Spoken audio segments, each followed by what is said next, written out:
जो चीज़ें होती हैं वो भी होती हैं, लेकिन मुझे ये पता है कि पे कमीशन खाली हमारे मांगने से या हमारे कर देने से ही हर की चीज करने वाला नहीं है। पे कमीशन के सामने सारा देश है। नमस्कार दोस्तों, 8th पे कमीशन को लेकर 3 बड़े अपडेट सामने आ गए हैं। जी हाँ, जो AICPI का जो इंडेक्स आया है मार्च और अप्रैल का, उसके बेस पे जो जुलाई में हाइक मिलने वाला है वो 4% होगा या 3% होगा, उस पर आज मैं डिस्कस करूंगा। साथ ही ये भी जानेंगे कि जो DA मर्ज होने का प्लान है, क्या वो मर्ज हो सकता है या फिर ये एक्चुअली में DA जो अभी 60% चल रहा है वो 64% हो जाएगा, या फिर DA रिवाइज होकर यहाँ पे 0 होना चाहिए, जैसा कि 2026 लागू हो गया है तो DA एक्चुअली में रिवाइज होना चाहिए था। तो उस पर भी हम चर्चा करेंगे। इसके साथ ही दोस्तों मैं ये भी आपको बताऊंगा इस वीडियो में जो 6 CPC, 7 CPC और 8 CPC की जो चर्चाएं चल रही थी, जिसमें कहा जा रहा था कि 6 CPC जो है वो ऑलमोस्ट 8 CPC से मिलता जुलता है, क्योंकि इसमें भी जो DA था लगभग 61% था 2004 में, और वैसा ही लगभग कमोपेश 2026 में आज की डेट में 60% के आसपास DA हो चुका है। जी हाँ, तो उसकी भी आज हम चर्चा करेंगे इस वीडियो में। और उसके अलावा जो JCM के चेयरपर्सन ने जो बयान दिया है, जिसमें उन्होंने कहा है कि रंजना प्रकाश देसाई मैम से जब उनकी मीटिंग हुई 8 CPC कमीशन को लेकर, तो उस पर उनका क्या रुख रहा वो भी हम इस वीडियो में जानेंगे। तो बिना देरी के जल्दी से शुरुआत कर लेते हैं। उससे पहले दोस्तों, जो लोग चैनल पर नए हैं SS प्रैक्टिकल एजुकेशन चैनल पर, और चैनल को अभी तक सब्सक्राइब नहीं किया है, तो चैनल को भी सब्सक्राइब कर दीजिएगा, ताकि आपके पास लेटेस्ट अपडेट जो हैं इसी प्रकार से नोटिफिकेशंस आते रहें और अपडेट्स आते रहें। तो चलिए जानते हैं इस वीडियो में। आइए सबसे पहले मैं आपको उनका बयान ही सुना देता हूँ, जिसमें इन्होंने रंजना प्रकाश देसाई मैम से क्या बात की और क्या इनके बीच में चर्चाएं रही, वो मैं आपको इनका बयान सुना देता हूँ। तो आइए जानते हैं। एकेडमिक तरीके से तो मैंने कहना चाहिए कि पहले वेतन आयोग से लेकर के और 7वें वेतन आयोग तक को देखा है जी, as a academician. But as a trade union leader मैंने 4थे, 5वें, 6ठे और 7वें वेतन आयोग को व्यक्तिगत तौर पर देखा। और जो है वो 7वां वेतन आयोग तो पूरे तौर पर एक तरीके से मैंने ही उसको लीड किया था। तो मैं ये कह सकता हूँ कि ये जो वेतन आयोग है, इस वेतन आयोग में कुछ 6ठे वेतन आयोग की झलक हमको दिखाई। और 6ठा वेतन आयोग जो है वो उसके हेड जो है वो justice Shri Krishna ji.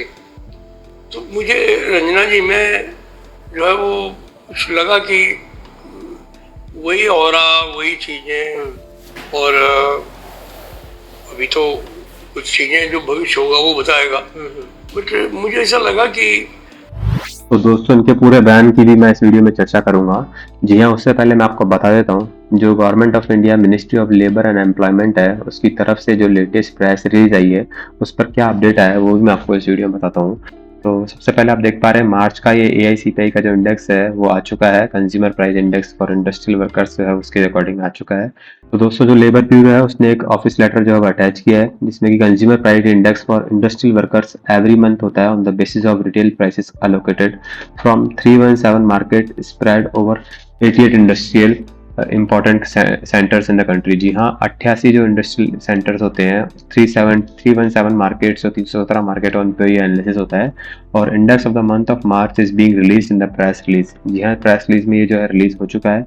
The All India AICPI index for March 2026 is increased by 0.6 point and stood at 149.1 point, यानी कि 149.1 पॉइंट पर आके रुक गया है। ईयर ऑन ईयर इन्फ्लेशन जो है दोस्तों मार्च 2026 में वो लगभग 4.27% रही है, as compare to 2.95 in the March 2025। जी हाँ, मार्च से अगर कंपेयर करें तो ये लगभग 4.27% रही है। ठीक है, और यहाँ पे ये ग्राफिकल रिप्रेजेंटेशन भी यहाँ पे इसका किया गया है। तो आप देख पा रहे हैं कि कैसे ये डाउन हो रही थी और अभी रिसेंट में ये लगभग जनवरी के बाद से ये एकदम से एक्सपोनेंशियली इसकी ग्रोथ बढ़ रही है। अभी अप्रैल, मई और जून का आना डेटा बाकी है दोस्तों, और अगर इसी रेट में रेट बढ़ता गया तो जो इंडेक्स है वैल्यू है दोस्तों लगभग 150 या 151 के आसपास भी पहुंच सकती है। जी हाँ, और उसके बेस पे दोस्तों जो DA हाइक है वो या तो 3% तो मिनिमम जाएगा ही जाएगा, और हो सकता है अगर भी वैल्यू कुछ ज़्यादा हुई तो ये 4% DA हाइक भी आप लोगों का सरकारी एम्प्लॉयज़ का बढ़ सकता है दोस्तों। तो ये बात आपके काम की बात है। इसके अलावा दोस्तों जो दूसरा बड़ा अपडेट है, जैसा कि आपने अभी सुना, जो 6 CPC से मिलता जुलता इनको 8 CPC लग रहा है। हमारे चेयरपर्सन जो JCM के जो चेयरपर्सन है गोपाल मिश्रा जी, उनको ये मिलता जुलता लग रहा है। और क्यों उनको लग रहा है ऐसा भी मैं आपको इसका कारण बताता हूँ।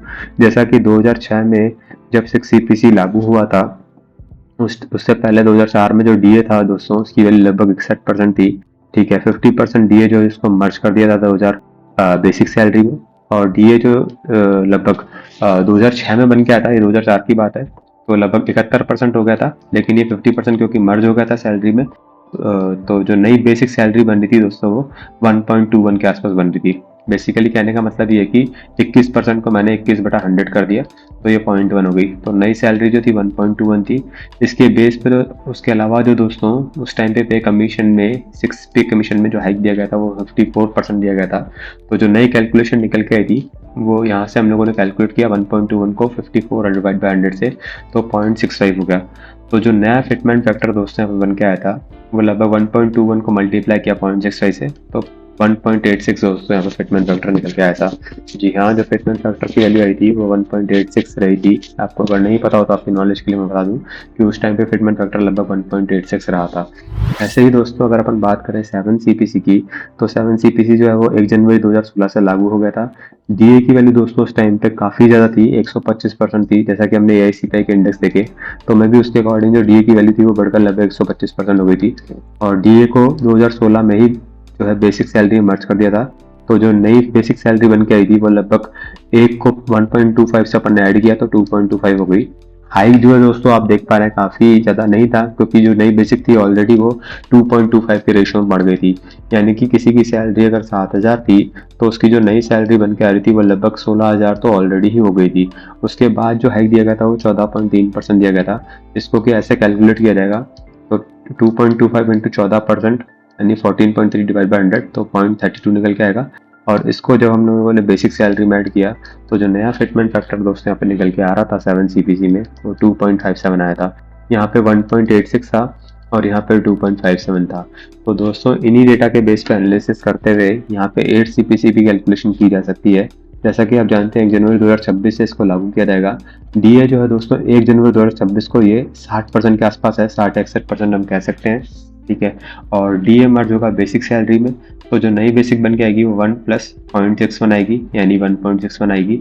यहाँ पे सैलरी हाइक 54% दिया था, यहाँ पे सैलरी हाइक 14% दिया था। इसके पीछे रीजन था कि यहाँ पे ऑलरेडी जो नई बेसिक थी वो जस्ट डबल हो चुकी थी और यहाँ पे सैलरी जो थी 1.21 ही थी। तो दोस्तों हिसाब से अगर हम कम से कम 50% भी सैलरी हाइक मान के चले नई बेसिक पे, तो जो कैलकुलेशन बन के आ रहा है वो 1.61 इंटू 50% डिवाइड बाय 100, तो 0.81 यहाँ पे निकल के आ रहा है। तो इसके अकॉर्डिंग जो नया फिटमेंट फैक्टर बन सकता है वो 1.61 प्लस 0.81 है, जो कि लगभग 2.42 के आसपास निकल के आ रहा है। जी हाँ, जो नया फिटमेंट फैक्टर हो सकता है कि 2.42 रहे, ऐसा भी एक अनुमान है। मैं आपको उनका पूरा बयान भी सुनाऊंगा जहाँ पे इन्होंने डिस्कशन किया। उस बयान में क्या इन्होंने कहा वो भी हम आगे जान लेते हैं इस वीडियो में। बट 2.42 के हिसाब से यानी किसी की अगर आज की सैलरी 18,000 है तो उसको आप 2.42 से मल्टीप्लाई करेंगे तो लगभग उतनी सैलरी जो है दोस्तों नई सैलरी बेसिक सैलरी बन के आ सकती है, जिसमें कि 18,000 को आप 45,000 के आसपास ये जो है वैल्यू निकल के आ रही है। जी हाँ, इसमें अलग से जो आप कंपोनेंट है वो एचआरए रहने वाला है, टीए भी कुछ कंपोनेंट रहने वाला है, क्योंकि जब तक ये लागू होगा तो 3 टर्म का जो टीए है वो आपके पास ऑलरेडी आ चुका होगा, चाहे वह जनवरी जुलाई वाला डेटा हो जैसा कि ये भी आने वाला है, या नेक्स्ट जनवरी वाला डेटा हो, या हो सकता है क्योंकि 18 महीने की रिपोर्ट यहाँ पे मांगी गई है तो नेक्स्ट जुलाई तक वाला डेटा हो। तो उसमें ऑलमोस्ट 8 से 9% उसके अलावा आपका डीए भी यहाँ पे इस सैलरी पर रह सकता है दोस्तों। तो ये लेवल 1 की है, ऐसे लेवल 2, 3, 4, 5 की सैलरीज के अकॉर्डिंग बनेगी। आपके क्या विचार हैं? आप भी अपने विचार बताइएगा कि क्या ये फिटमेंट फैक्टर जैसा कि बातें हो रही है कि 3.83 भी जा सकता है, क्या ये उतना जाएगा? आप अपने विचार मुझे कमेंट करके बताइएगा। मैं आपको इनका पूरा बयान भी यहाँ पे सुना देता हूँ जल्दी से। तो बहुत रिसेप्टिव हैं और चीज़ों को उन्होंने तरीके से सुना, कभी मुस्कुराई भी। जब मैंने उनसे कहा कि मैम महिलाओं को बहुत उम्मीद है आपसे, उनके साथ में ये इनजस्टिस हुआ है, उनके जो मिल रहा था उसमें कटौती हो गई, तो कम से कम ये इनजस्टिस तो आप ख़त्म ही कर सकती हैं। तो मुस्कुराई। तो ऐसा नहीं है, मुझे लगा कि और महिला सुलभ जो चीज़ें होती हैं वो भी होती हैं, लेकिन मुझे ये पता है कि पे कमीशन खाली हमारे मांगने से या हमारे कह देने से ही हर की चीज करने वाला नहीं है। पे कमीशन के सामने सारा देश है। दोस्तों जैसा कि आपने सुना कि यहाँ पे काफ़ी सारी बातों पे जिक्र किया गया, चाहे वो फिटमेंट फैक्टर को लेके हो, चाहे सैलरी हाइक को लेके हो, या फिर और चीज़ों को लेके हो, तो उन पे भी सभी पे डिस्कशन किया गया। आपके क्या विचार है दोस्तों, आप अपने विचार भी कमेंट करके मुझे ज़रूर बताइएगा। चैनल पर नए हैं तो चैनल को सब्सक्राइब करना नहीं भूलिएगा दोस्तों। और थैंक यू सो मच दोस्तों फॉर वॉचिंग द वीडियो।